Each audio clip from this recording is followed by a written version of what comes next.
Hello my dear friend, this tutorial I am going to show you how to recover deleted videos on your Samsung phone.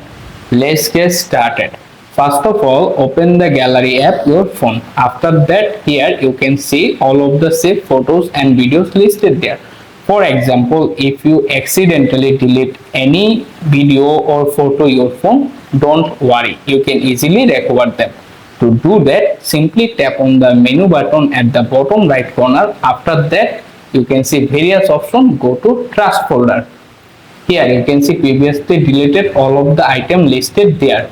But keep in mind, this trust shows item deleted from gallery, my files and some third-party apps. This item will be permanently deleted after 30 days. Now simply find the photos or videos if you want to recover. Then tap on hold it.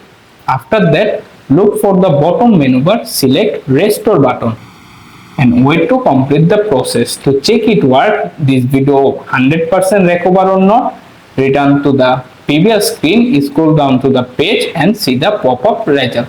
That's it, you are done. Goodbye.